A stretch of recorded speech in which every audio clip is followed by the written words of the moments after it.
안녕하세요. 세상을 바라보는 발칙한 시선 발칙한 경제입니다. 저는 금사파의 허윤영입니다.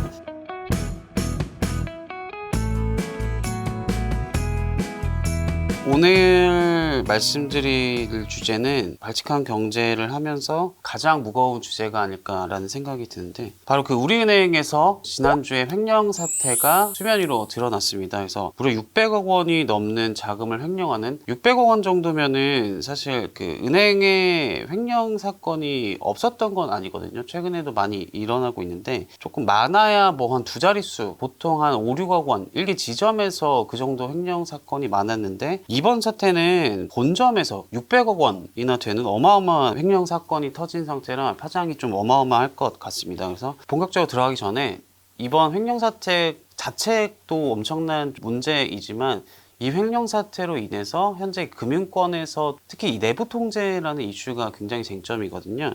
여기에 좀 큰 영향이 있을 것 같아서 오늘은 횡령 사태 소개시켜 드리고, 이 금융권에 끼칠 수 있는 영향 어디까지 갈지 소개를 시켜 드릴게요.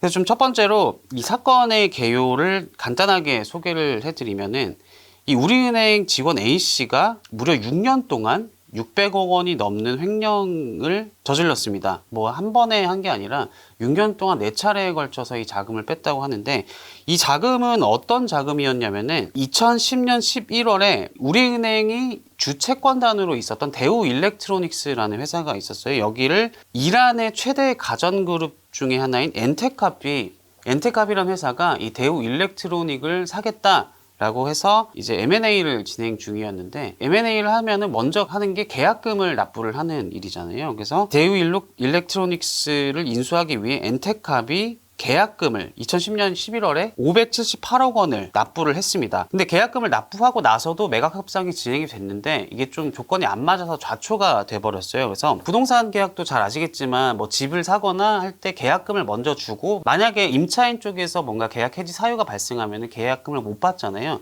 똑같은 상황이라고 보시면 돼요. 그래서 뭐 엔테캅이 낸 계약금을 주채권 은행이었던 우리은행이 보관을 하게 됩니다. 그래서 이 600억 원에 달하는 계좌이기 때문에 은행에서는 이 계좌를 별도로 관리하는 계좌가 있어요. 이걸 에스크로 계좌라고 하는데, 여기에 이제 횡령 사건을 저지른 직원이 이 계좌에서 이제 6년 동안 자금을 빼가기 시작한 겁니다. 근데 이게 어떻게 6년 동안 했는데 이게 왜 하필이면 지금 시점에서 이게 수면 위로 드러났냐라고 좀 의문을 가지시는 분들이 있어서 설명을 드리면은, 계약금을 어쨌든 이란 회사가 낸 상태잖아요. 근데 2015년에 이 한국 정부를 상대로 우리 계약금 돌려달라, 이거는 우리가 잘못해서 일어난 일이 아니라 이거는 뭐 한국 정부에도 책임이 있다라고 해서 한국 정부에 ISD라는 국제 투자자 소송을 제기를 합니다. 이게 2015년에 제기된 소송이고, 근데 이 결과가 2019년에 나왔는데, 결과적으로 우리 정부가 패소를 했어요.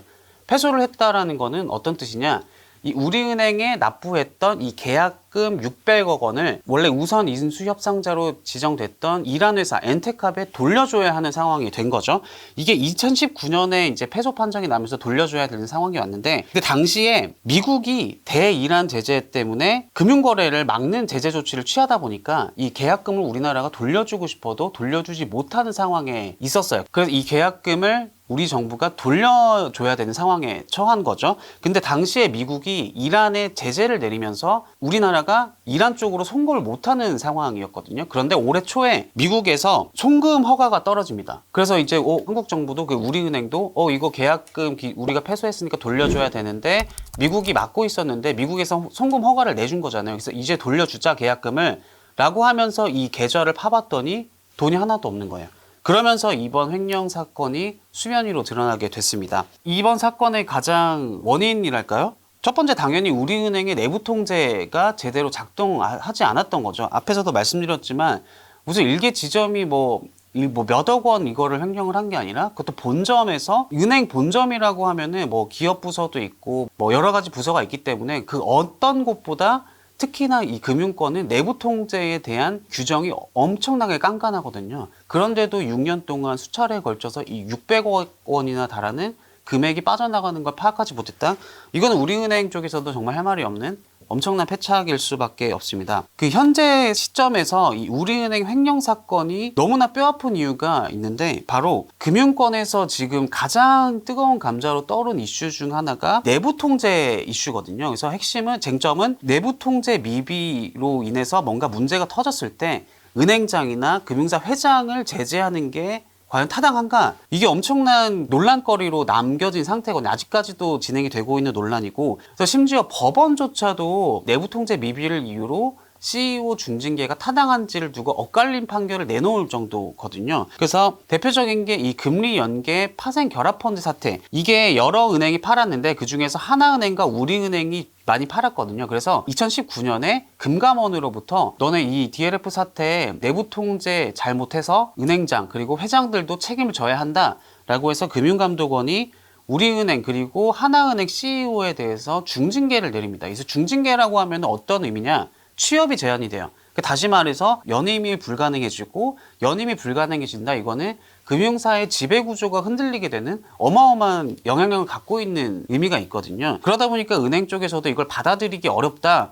아니 내부 통제 미비 때문에 CEO를 중징계할 수 있다라는 명확한 근거가 없지 않느냐라면서 법원에 소송을 제기를 한 상태입니다. 그래서 법원에서도 아까 말씀드렸지만 이 워낙 논쟁이 치열하다 보니까 우리은행 같은 경우는 이 DLF 사태로 인한 CEO 중징계가 부당하다라는 판결을 내놨고요. 하나은행도 이 같은 취지의 소송을 제기했는데 하나은행 건에 대해서는 이거는 금융감독원의 CEO 중징계가 합당하다. 라는 판결을 내놓은 시점에 이 우리은행 횡령 사태가 터진 거거든요. 이게 어떤 의미냐면 당연히 법원 그리고 금융감독원의 중징계 논리에 힘을 실어줄 수밖에 없겠죠. 왜냐면은 이 횡령 사태 봐라. 내부 통제가 미비됐을 때 금융사가 이렇게 큰 문제가 터질 수 있다. 그러니까 이 내부 통제 미비는 단순하게 넘길 문제가 아니라 이거는 CEO, 그러니까 지배구조 최상단에 있는 임원까지 제재를 해야 된다라는 논리에 힘을 실어줄 수 있는 그런 사건이 될 수가 있을 것 같아요. 그래서 다음 달에 DLF 2심에 대한 재판이 열리는데 그때도 아마 금융감독원이 우리은행 이번 횡령 사태를 사례로 들면서 이 내부 통제 미비가 금융사에서 이만큼 중요하고 이게 문제가 됐을 때 파장이 어마어마할 수 있다. 그래서 법원 쪽도 아마 이런 여론을 좀 감안해야 되지 않을까. 그래서 이게 만약에 DLF 사태에서 중징계가 합당하다라는 결론으로 나게 되면은 이거는 모든 금융사의 지배구조에도 엄청난 영향을 끼칠 수 있는 그런 사태다라는 점에서 좀 지켜봐야 될 것 같고, 또 두 번째가 이 횡령 사건이 수면 위로 드러난 시점, 이게 바로 새 정부 출범을 앞두고 일어났다는 점도 금융사 입장에서는 뭐 고객분들이야 당연히 금융사가 내부 통제가 좀 개선이 되고 그로 인해서 뭐 본인들의 자금이 좀 더 안정적으로 흘러가게 되면은 당연히 좋아할 만한 요소인데, 이게 새 정부 직전에 이번 사태가 터지면은 이 위에 계신 정치인분들은 당연히 이 이슈를 인지할 수밖에 없을 거잖아요. 그래서 새 정부가 사실 금융권의 주요 공약 중에서 뭐 예대금리차 공시 그리고 뭐 대출 규제 완화 이 정도만 부각이 된 상태인데 이번 우리은행 횡령 사태가 터지면은 금융사 이거 내부 통제 미비 한번 봐야겠네. 이거를 지금까지 너무 풀어준 거 아닌가? 새 정부가 들어서면은 다시 좀 더 강화를 해야겠다. 이렇게 흘러갈 수가 있다는 거죠. 이거는 뭐 당연한 수순인 거죠. 근데 뭐 문제는 좀 이게 주식 투자하시는 분들이나 이 자본시장 관점에서 정부에 대한 은행의 내부 통제 수준이 높아진다? 좀 영향력이 올라간다? 제일 싫어하는 거 바로 관치. 이게 관치가 조금 가뜩이나 새 정부가 내세운 이 시장 친화를 적극적으로 내세우기가 어려워질 수도 있게 만드는 사건이라는 거죠. 물론 이 새 정부가 뭐 아무리 시장 친화적인 좀 이거를 내세운다 해도 이번 사태의 파장이 워낙 크다 보니까 이전보다는 특히나 금융 쪽에서는 시장 친화를 적극적으로 내세우기가 어려워지지 않을까, 좀 그런 전망이 나오고 있습니다.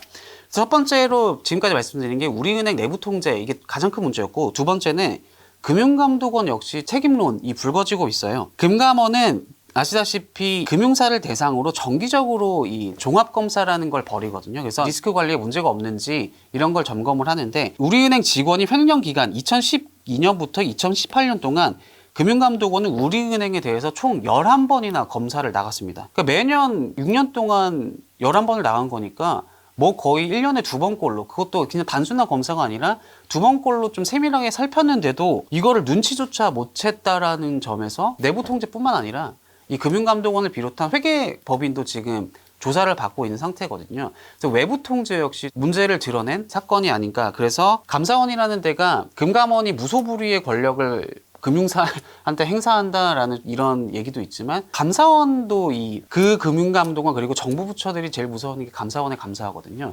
금융감독원도 아마 이번 사태 때문에 감사를 받게 되지 않을까 라는 관측이 나오고 있습니다. 끝으로 이게 내부 통제 이슈랑 별개로 또 분노를 하시는 분들이 있는데 오스템 임플란트 주주분들을 비롯한 앞서서 좀 횡령 사태가 터진 회사의 주주분들이 우리은행 횡령 사태를 보면서 좀 분노를 하고 계시거든요. 왜 그러냐면은 잘 아시겠지만 앞서서 오스템 임플란트 같은 경우는 이 횡령 사건이 벌어진 뒤에 상장 폐지 위기까지 몰렸잖아요. 근데 우리은행의 모회사인 우리금융지주는 뭐 상장 폐지는 말도 안 되고 심지어 이 횡령 사건을 공시조차 할 의무가 없었습니다. 왜냐하면은 상식적으로 생각해 봤을 때 이 정도의 어마어마한 파장이 큰 횡령 사건이 터졌다? 그렇다면은 이 보통의 경우라면은 상장사들은 이거를 공시를 하거든요. 이게 뭐 횡령 사태가 터졌습니다. 횡령 금액은 이 정도입니다.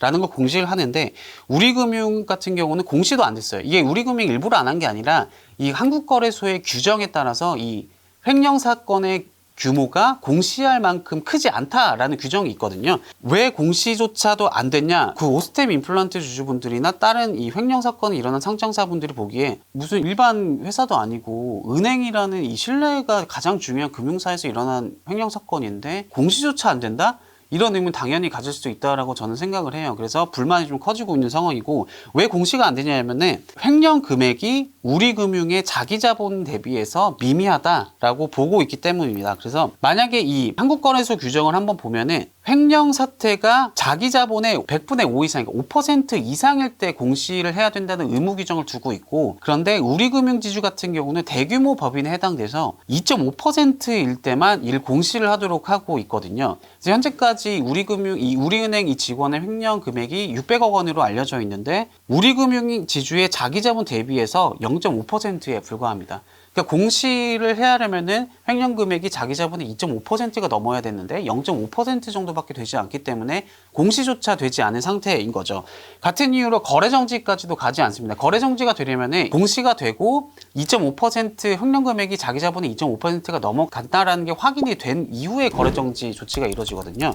근데 말씀드린 것처럼 공시 대상 의무조차 되지 않기 때문에 당연히 거래 정지까지도 가지 않고 상장 폐지 까지도 당연히 가지 않습니다. 그래서 이 우리은행 횡령 사태는 아까 말씀드렸지만 일개 회사도 아니고 1금융권에서 일어났고 일개 지점도 아니고 내부 통제 수준이 어디보다 높아야 할 본사에서 일어났다는 점 그리고 횡령 금액 자체도 600억 원에 달하는 어마어마하다는 점 다른 회사의 횡령 사태에 비해서 무거우면 무겁지 절대 가볍진 않거든요. 그 파장도 그렇고 이 사건 자체도 그렇고 이 때문에 일부 주주들이 불만을 품는 거는 당연한 것 같고 거래소의 거래 정지 조치 그리고 공시를 해야 된다라는 규정은 회사에 대한 징계가 아니라 투자자 보호 측면에서 마련된 규정이거든요. 이 횡령 금액이 너무 크면은 자기 자본에서 이 회사가 이걸 막아야 되기 때문에 나중에 재무적으로 열악해질 수 있기 때문에 이 금액 기준을 둔 건데 근데 아까 말씀드린 것처럼 우리금융은 워낙 큰 회사다 보니까 횡령 금액이 자기 자본 대비해서 미미하다. 그러니까 공시 대상도 되지 않는다. 그래서 이 측면에서 보면은 우리금융지주의 횡령 사태가 거래 정지를 할 정도로까지 투자자 보호에 훼손까지는 가지 않는다라는 게 거래소 규정의 논리이거든요. 조그만 회사들은 거래 정지 그리고 상장 폐지 가서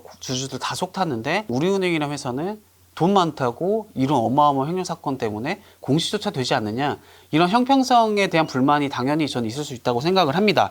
그래서 제가 좀 말씀드리고 싶은 부분은 거래 정지까지 갔어야 된다라는 건 절대 아니에요. 그리고 거래소가 징계권을 갖게 된다 이것도 거래소가 뭐 정부도 아니고 엄연히 금융사에 대한 징계 권한은 금융당국이 갖고 있는데 횡령 사건의 파장이 크다고 해서 거래소가 직권으로 거래 정지를 해야 된다 이렇게까지 가는 거는 절대 안 된다고 생각을 하는데 다만 이번 횡령 사태가 이런 찝찝함 자체를 남겼다라는 거죠. 아니 조그만 회사는 거래 정지 상장 폐지 가고 큰 회사는 그럼 횡령 아무리 해도 자기 자본 대비 이렇게 됐는데 이거는 주주들 입장에서는 형평성 문제가 좀 충분히 제기될 수 있는 사안이다라는 점에서 이것도 좀 굉장히 좀 아쉬움으로 남는 사건인 것 같아요. 가장 우려스러운 거는 수사가 진행되면서 처음에 이 사건이 알려진 게 횡령 금액이 500억 원이었거든요. 근데 점점 커지고 있어요. 횡령 금액이 614억 원까지 늘어난 상태인데 그리고 처음에는 한 명이 횡령을 한 사건에서 공범이 좀 밝혀지고 있고 동생이 또 가담을 했다고 해요.